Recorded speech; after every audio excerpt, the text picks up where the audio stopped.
Hello बच्चों, welcome back to my channel. कैसे हैं आप सब लोग। आप लोग का जो यूकेपीएससी असिस्टेंट अकाउंटेंट का जो एग्ज़ाम होने वाला है उसका प्रैक्टिस सेट, इससे पहले मैंने 8 प्रैक्टिस सेट अपलोड किए थे। जो उसके आगे का 9 प्रैक्टिस सेट आप लोग के लिए मैं आज लेकर के आई हूँ।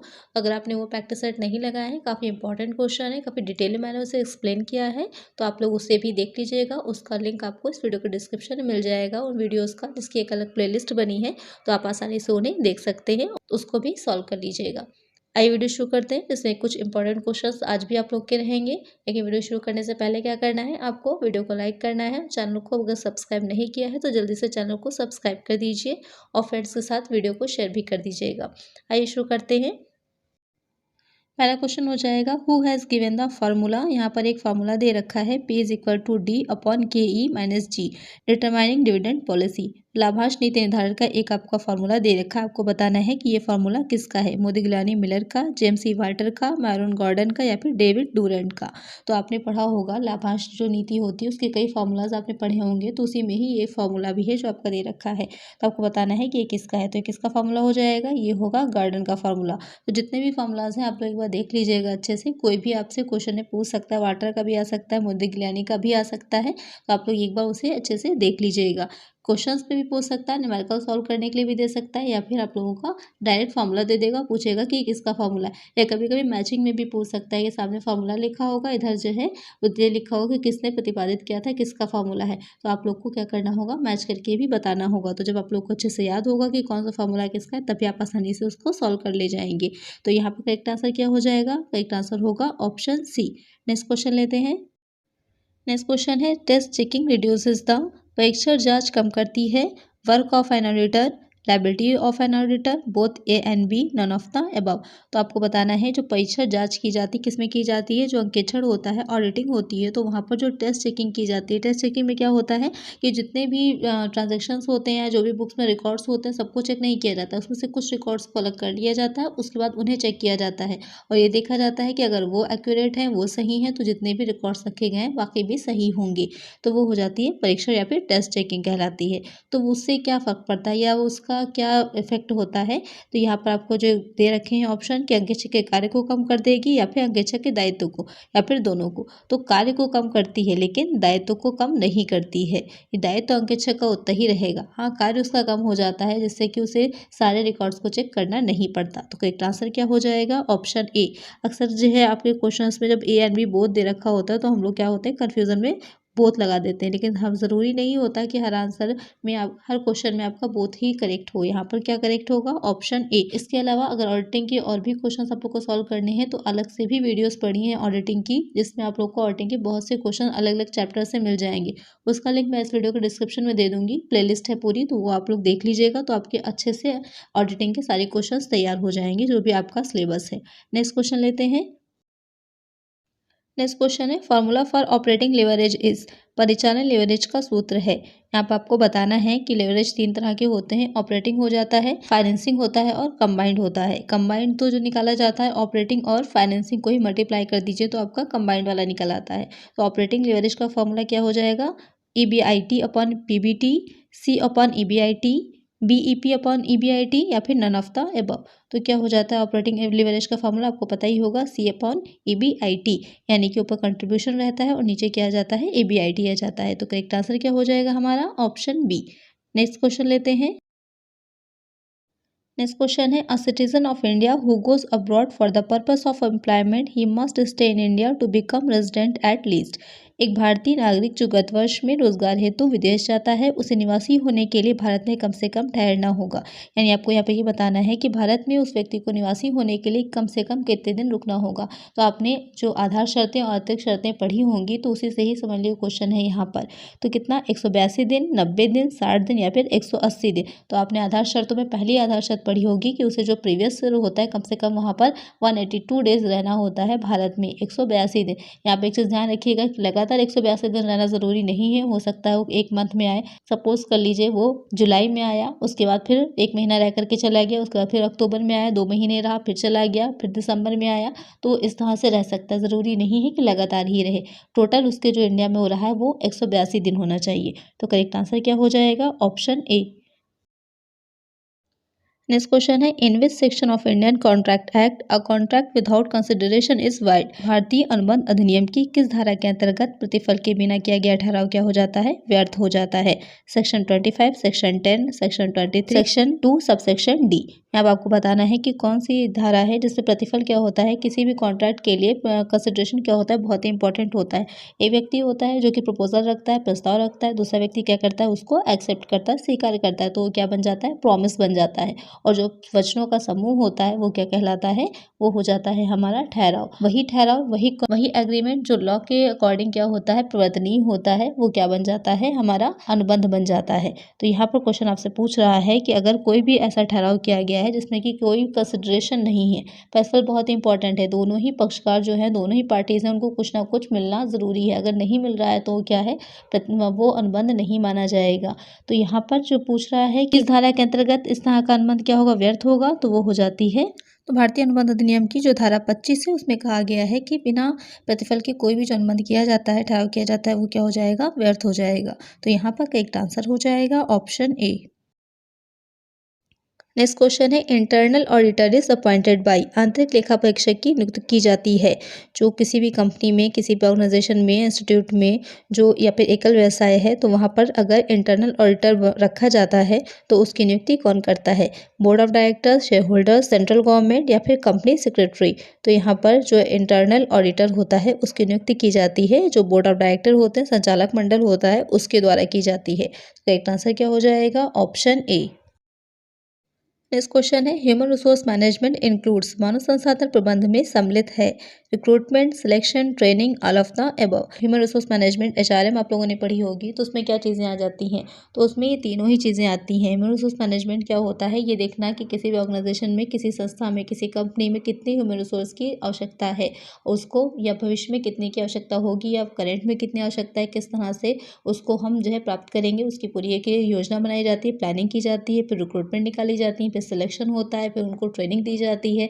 इसी तरह फिर उनके आगे जो है कितना उनको पेमेंट देना है वो निर्धारित किया जाएगा, प्रमोशन कैसे दिया जाएगा, डिमोशन कैसे होगा, ट्रांसफ़र क्या होगा, ये पूरा आप किसमें पढ़ते हैं, मानव संसाधन प्रबंध में, ह्यूमन रिसोर्स मैनेजमेंट में पढ़ते हैं। तो ये तीनों ही काम इसके अंतर्गत आते हैं। तो करेक्ट आंसर क्या हो जाएगा हमारा, option D, all of the above. Next question है, an agreement without consideration is. प्रतिफल रहित ठहराव है valid, voidable, void, none of the above. अब इससे पहले के ही क्वेश्चन में मैंने आपके उसकी सेक्शन बताई थी, तो वहाँ पर मैंने आप लोग को बताया ही था कि ये क्या हो जाता है जिस ठहराव में प्रतिफल नहीं होता। तो इसका आंसर आप लोग मुझे कमेंट करिए, ये कोई ऐसा ठहराव किया जा रहा है जिसमें कोई भी कंसिडरेशन प्रतिफल नहीं है, तो वो क्या होगा। तो इसका आंसर आप लोग मुझे कमेंट कर दिए। नेक्स्ट वीडियो में मैं इसका करेक्ट आंसर आप लोग को बताऊंगी। नेक्स्ट क्वेश्चन लेते हैं। नेक्स्ट क्वेश्चन है, gratuity received by a non government employee is. एक गैर सरकारी कर्मचारी को प्राप्त उपादान ग्रेजुटी की राशि होती है। Fully taxable, exempted up to 5 lakh, exempted up to ₹20 lakh, exempted up to ₹3,50,000। Question आपसे पूछ रहा है कि जो गैर सरकारी कर्मचारी होगा, तो यहाँ पर जब भी हम जो इसकी बात करते हैं, पेंशन को हम देखेंगे या फिर हम देखें ग्रेजुटी को या फिर अर्जित अवकाश है, छटनी है या कुछ भी इस तरह का देख रहे होते हैं, जो सेवा मुक्त यानी कि रिटायरमेंट पे मिल रहा होता है, तो वहाँ पर दो तरह से देखा जाता है। एक हो जाएगा कि सरकारी कर्मचारी, दूसरा हो जाता है गैर सरकारी कर्मचारी, गवर्नमेंट एम्प्लॉयज या फिर नॉन गवर्नमेंट एम्प्लॉयज। तो यहाँ पर क्वेश्चन आपसे पूछ रहा है कि जो नॉन गवर्नमेंट एम्प्लॉय होता है उसको जो ग्रेजुटी की राशि मिलती है वो किस सीमा तक कर मुक्त होती है, तो वो हो जाती है 20 लाख तक की सीमा। 20 लाख तक की जो सीमा होती है वहाँ तक वो राशि क्या होती है, कर मुक्त होती है। उसके ऊपर जो हो जाएगी वो टैक्सेबल हो जाएगी। लेकिन अगर हम गवर्नमेंट एम्प्लॉय की बात करें, यहाँ पर क्वेश्चन में आपसे सरकारी कर्मचारी पूछ रहा होता, तो जितनी भी राशि मिलती है वो पूरी क्या हो जाती है, टैक्स फ्री होती है, उस पर कोई भी कर टैक्स नहीं लगाया जाता। तो क्वेश्चन में ध्यान दीजिएगा कि किसको पूछ रहा है, सरकारी कर्मचारी को या फिर गैर सरकारी कर्मचारी को। यहाँ पर करेक्ट आंसर क्या हो जाएगा, ऑप्शन सी। नेक्स्ट क्वेश्चन है, आयकर पदाधिकारियों में सर्वोच्च पदाधिकारी है। Top authorities in income tax authorities are finance minister, finance secretary, board of direct taxes, chief commissioner. तो आपको बताना है कि जो आयकर के पदाधिकारी होते हैं, जो आयकर इनकम टैक्स ऑफिसर्स होते हैं, अथॉरिटीज़ होती हैं, उसमें सबसे बड़ी अथॉरिटी कौन सी है, सबसे टॉप पर जो है वो अथॉरिटीज़ कौन सी है। वित्त मंत्री, वित्त सचिव, प्रत्यक्ष करों का केंद्रीय बोर्ड या फिर मुख्य कमिश्नर। तो यहाँ पर जो सबसे टॉप की अथॉरिटी हो जाएगी वो हो जाती है प्रत्यक्ष करों का केंद्रीय board, board of direct taxes, जिसे शॉर्ट में CBDT भी बोला जाता है। तो ध्यान रखिएगा, कभी कभी गलत हो जाता है आंसर। तो यहाँ पर अगर शॉर्ट में आपसे दे रखा हो CBDT, तो आंसर आपका वही हो जाएगा, central board of direct taxes. तो करेक्ट आंसर क्या हो जाएगा, ऑप्शन सी।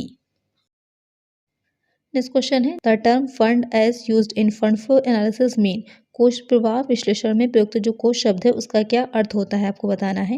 आपने पढ़ा होगा मैनेजमेंट अकाउंटिंग में फंड फ्लो स्टेटमेंट, तो वहाँ पर हमने पढ़ा था कि कोष शब्द को, तो कोष क्या हो जाएगा, केवल रोकड़ कैश ऑनली, कुल संपत्तियाँ टोटल एसेट्स, सामान्य संचय जनरल रिजर्व या फिर current assets minus current liabilities, चालू संपत्ति माइनस चालू दायित्व। तो यहाँ पर जो कोष शब्द का अर्थ होगा, तो जब हम करंट एसेट्स जो होती है उसमें से करंट लायबिलिटीज को लेस कर देते हैं तो क्या निकल के आ जाता है हमारा फंड। ये कितना फंड का, अब फिर उसके बाद ये देखा जाता है कि इनफ्लो हुआ है कि आउटफ्लो हुआ है, तो वो हो जाता है हमारा कोष। तो एक आंसर क्या हो जाएगा, ऑप्शन डी। नेक्स्ट क्वेश्चन है which of the following is not the source of cash, निम्नलिखित में से कौन रोकड़ का स्रोत नहीं है। आपको बताना है कि इसमें से कौन जो है वो कैश का सोर्स नहीं है, जिससे कि कैश का इनफ्लो नहीं हो रहा। Purchases of fixed asset, funds from operation, issue of debenture, sales of fixed assets.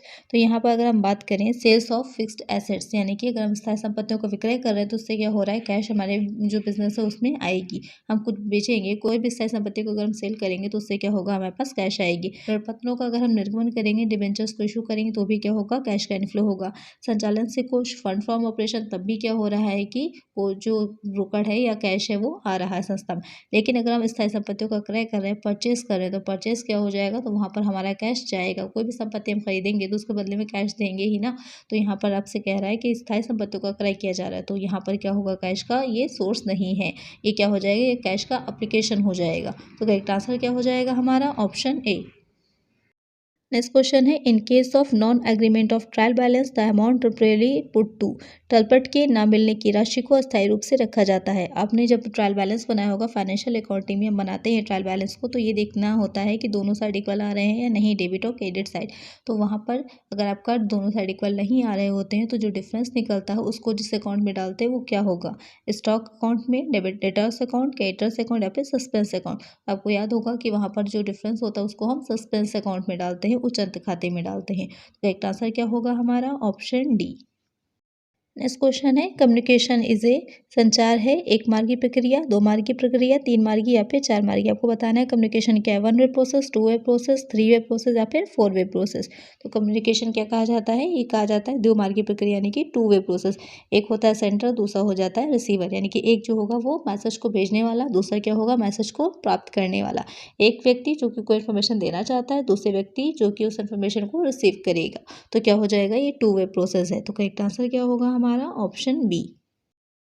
Next question है प्राप्तकर्ता को प्राप्त होने वाली सूचना को डैश कहा जाता है, the information the receiver gets is called dash, message, output, input, source. ये जो भी रिसीवर होगा उसको जो इन्फॉर्मेशन मिलती है वो क्या कहलाती है, तो वो हो जाती है मैसेज।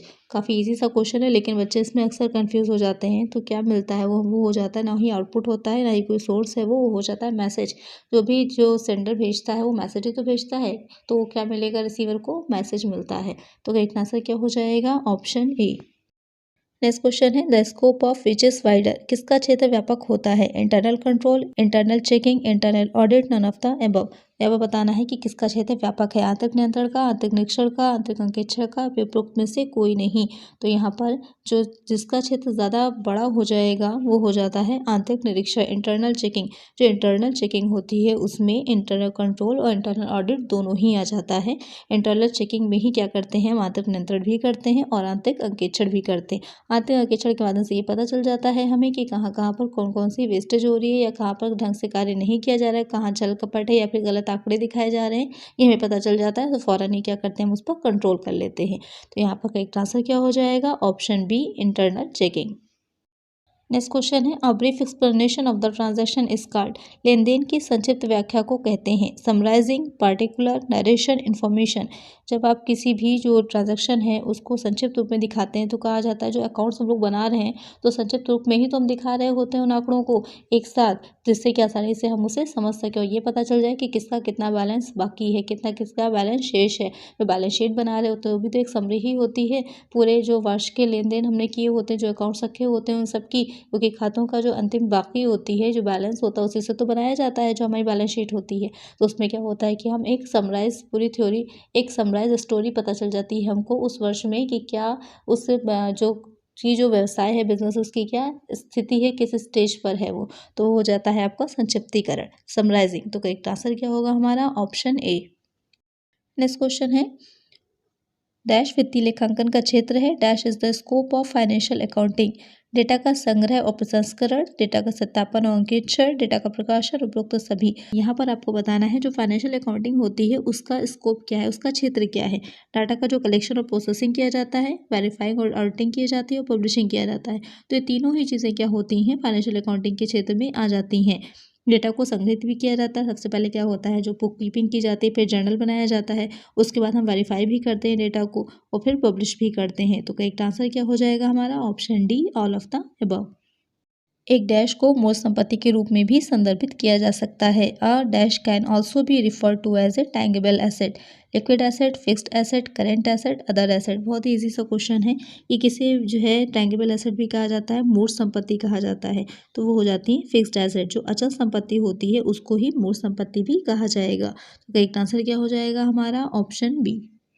नेक्स्ट क्वेश्चन है, प्रबंध लेखांकन डैश को निर्णय लेने में सहायता करता है या मदद करता है। Management accounting helps dash to make decisions, customers, investors, managers, bank. तो जो प्रबंधकीय लेखांकन होता है वो किसके लिए हेल्पफुल होता है या किसके लिए मेनली उसमें जो बनाए जाते हैं स्टेटमेंट्स, वो किसके लिए बनाए जाते हैं। तो वो बनाए जाते हैं जो मैनेजर होता है, प्रबंधक होता है, उसकी हेल्प के लिए बनाए जाते हैं कि वो निर्णय आसानी से ले सके बिजनेस में। तो करेक्ट आंसर यहाँ पर क्या होगा, ऑप्शन सी।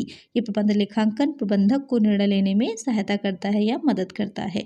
तो आज की वीडियो में इतना ही। आई होप आपको क्वेश्चंस अच्छे लगे होंगे। नेक्स्ट वीडियो में मैं कुछ और क्वेश्चंस और कुछ और प्रैक्टिस सेट आप लोग लेकर के आऊँगी। अगर ये वीडियो आपको अच्छी लगी है तो वीडियो को लाइक भी कर दीजिएगा और चैनल को सब्सक्राइब नहीं किया है अगर अभी तक तो चैनल को सब्सक्राइब कर दीजिएगा इसी तरह की और वीडियोज़ के लिए। और कोई क्वेश्चन हो तो मुझे कमेंट कर दीजिएगा। मिलते हैं नेक्स्ट वीडियो में। Thank you.